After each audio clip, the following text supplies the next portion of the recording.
Kali ini kita akan membahas schedule comparison. Apa itu schedule comparison? Jadi secara garis besar aja, schedule comparison itu ya intinya kita membandingkan dua buah schedule ya. Apa yang dibandingkan? Yang kita bandingkan adalah schedule yang sesuai kontrak dan schedule yang running atau yang sedang berjalan saat ini. Kenapa harus ada schedule comparison? Karena schedule yang sesuai kontrak itu belum tentu benar. Ada kalanya saat proses berjalan kita melakukan updating atau pembaruan dari schedule. Pembaruannya apa? Satu, relationship. Yang kedua, bisa durasi. Yang ketiga, penambahan activity dan lain banyak sebagainya. Nah, penambahan atau perubahan schedule khususnya di Primavera itu kita harus laporkan ke PMC, Project Management Team, atau ke owner atau ke klien kita. Jadi ibaratnya ketika kita melakukan perubahan, apapun perubahan itu kita lakukan approval terlebih dahulu. Apakah mereka setuju? Seenggaknya mereka tahu gitu apa yang kita lakukan update atau perubahan di schedule, sehingga schedule itu nanti akan benar-benar diketahui dan jadi benar-benar acuan baik kita sebagai kontraktor maupun sebagai klien dan tim PMC gitu. Nah, di sini kita akan membahas tentang schedule comparison dan di sini saya akan menggunakan bawaan Primavera itu sendiri ya. Jadi menggunakan visualizer. Banyak sekali schedule comparison di internet, banyak sekali, dan nanti mungkin kita akan bahas juga, tapi yang kali ini kita akan bahas adalah schedule comparison menggunakan visualizer aplikasi bawaan dari Primavera itu sendiri. Kita langsung saja. Jadi sebelumnya kita sudah melakukan assign baseline, kemudian proyeknya ini pun sudah kita running ke tanggal baru, dan karena ada delay kita udah melakukan perubahan baik relationship maupun duration.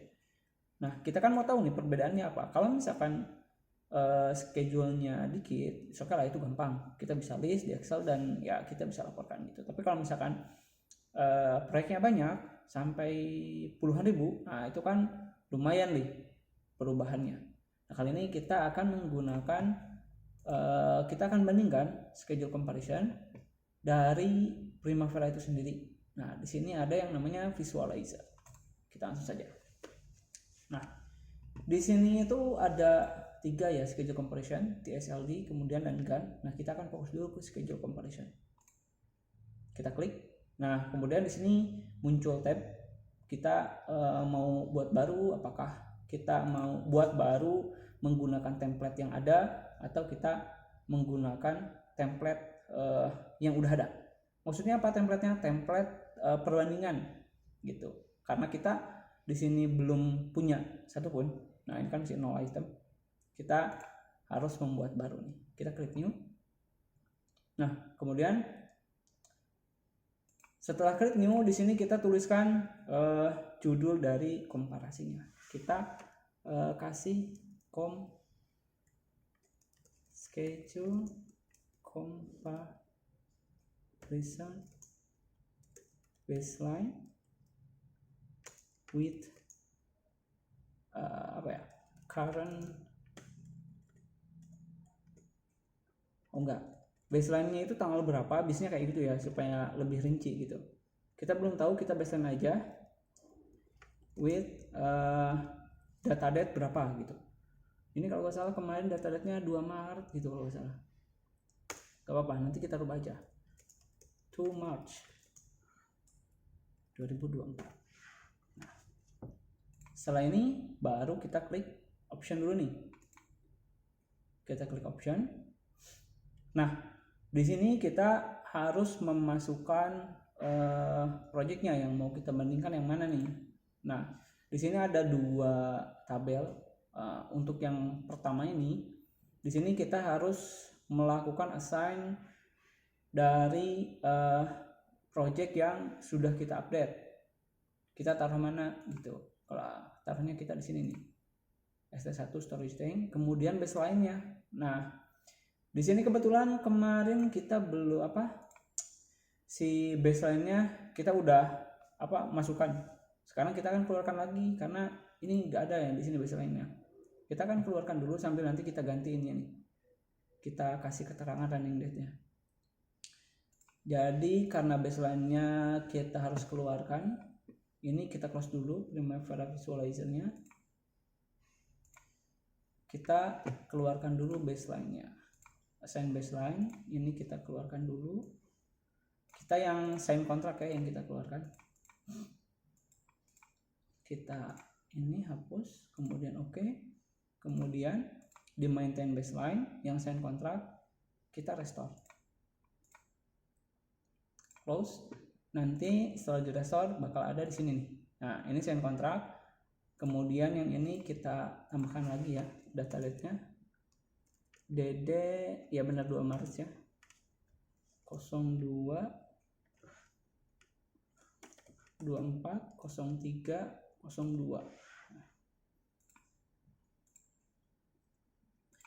Sekarang kita balik lagi ke visualizer. Nah, di sini tadi kan kita udah buat ya. Nah, di sini jadi bukan 0, sekarang ini ada satu item. Sekarang kita akan membuka file yang tadi udah kita buat. Jadi kita pilihnya open from existing. Kemudian, nah yang ini kita pilih. Kemudian kita jangan dulu draw. Kita setting dulu, kita option dulu. Nah, di sini baru kita pilih lagi nih. Revise-nya itu yang ini ya, yang ini. Kemudian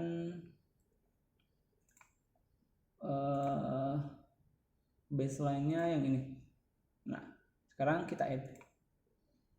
Nah, setelah di add, baru kita save and draw. Di sini biasanya memakan cukup lama kalau misalkan proyeknya aktivitinya banyak, tapi kalau dikit itu cepat. Nah, ini kan kebetulan dikit jadi ini cepat. Nah, jadi di sini ditampilkan semua perubahan yang ada di baseline dengan yang perubahan yang sekarang gitu. Semua dari contohnya nih yang pertama general activity information. Di sini new WBS-nya juga ada. Ini old WBS code-nya ada. Kemudian tanggalnya juga ada. Semuanya lah di sini ada. Successor, predecessor di sini ada juga. Nah, di sini durasi. Nah, ini ada perubahannya. Nah, gimana caranya kalau misalkan kita mau item-item tertentu saja, karena ibaratnya contohnya gini, general activity information kayak WBS ini kan sebenarnya bukan nggak diperlukan, karena kan ini hanya tulisan di WBS code yang depannya itu. Ini kan sebenarnya nggak perlu. Gimana kalau misalkan kita custom, kita mau tertentu saja, misalkan karena kita yang kita rubah itu adalah durasi sama relationship yang berimpact, kemudian mungkin penambahan activity kalau ada, kita mau cuma 3 item ini nih. Nah, kalau mau kayak gitu aja, kita balik lagi ke option. Kemudian di sini kita pilih bukan ke general tapi ke advanced. Nah, di sini nih, di sini item-item yang mau kita analisa atau mau kita komparasi. Nah, di sini kalau misalkan kita contoh ya, tadi kan yang general WBS information kita nggak mau nih karena itu nggak ada impact lah. Kita uncheck list. Nah, penambahan atau pengurangan WBS karena kita nggak ada, kita jangan check saja lah. Kemudian kalau penambahan activity ini oke lah. Barangkali ada kita menambahkan atau menghapus, kita checklist. General project information-nya kita gak usah, project budget karena kita gak ada, gak usah, scheduling option juga gak usah. Kemudian activity code, ini kode activity ya, ini lebih ke nanti untuk pengelompokan kita, karena ini gak perlu, gak usah. Kemudian cost, sebenarnya bukan gak perlu ya, nanti buat analisa itu penting sekali. Dan nanti kan ini kita akan sinkronisasikan ke Power BI gitu.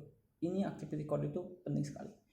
Selanjutnya duration perlu, general activity gak usah, notebook gak usah, relationship perlu, added atau delete relationship ini perlu.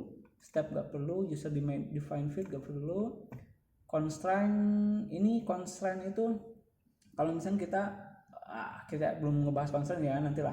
Tapi sebenarnya ini penting gak penting, kita nggak melakukan constraint, jadi ini gak usah aja.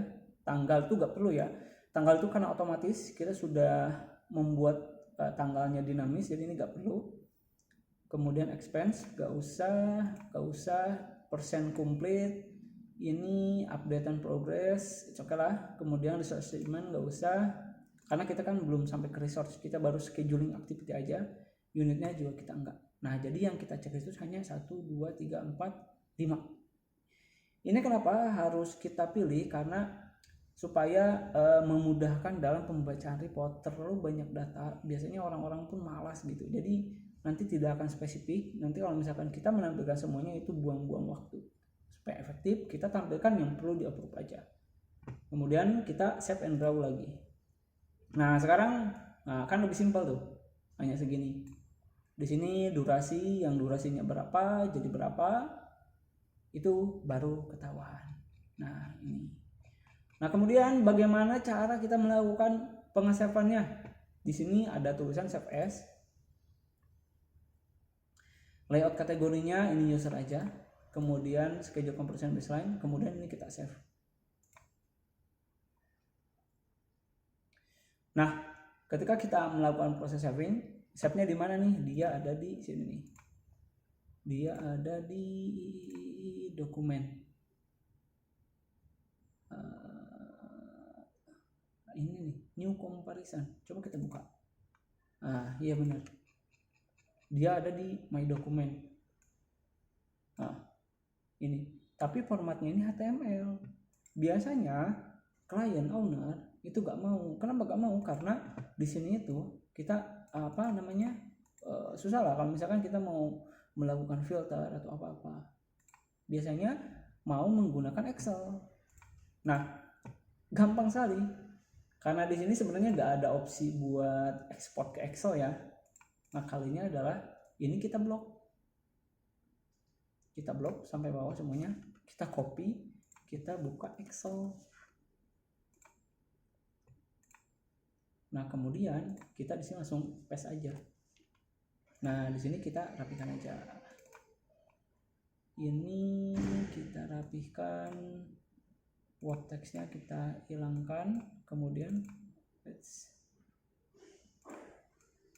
kita buka. Kita klik aja, klik. Nah, kalau udah gini kita tinggal rapikan aja. Nah, sebenarnya ada opsi. Jadi coba kita ke option lagi ya. Di general ini sebenarnya kita bisa melakukan saving di bisa di 3 ini nih, HTML atau CSV file, cuman hasilnya kayak gini nih. Nah ini kan posisi penyimpanannya ya. Tadi kan kalau HTML, nah ini kan new comparison HTML. Kalau CSV file, nah ini nanti di dokumen juga. Kita coba aja save and draw. Nah hasilnya kayak gini. Kalau yang CSV tuh, anggaplah kita save as, layoutnya user. Oh ini pengesapan layout ya. Kalau misalkan kita buka yang CSV file, atau di sini nih CSV. Nah, ini comparison. Kalau misalkan dibuka, kita pakai Excel, oke. Hasilnya adalah kayak gini nih.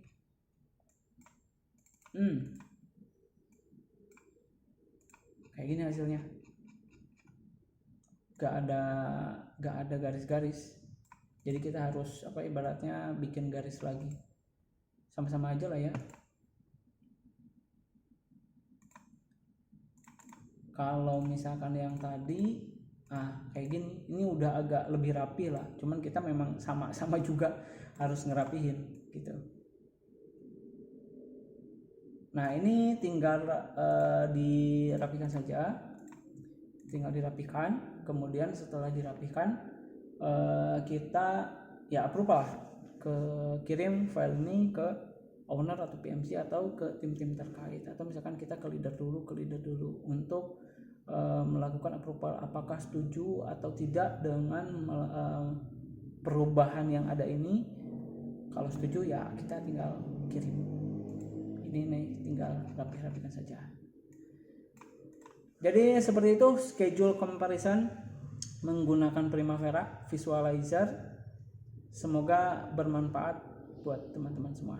Oke, terima kasih.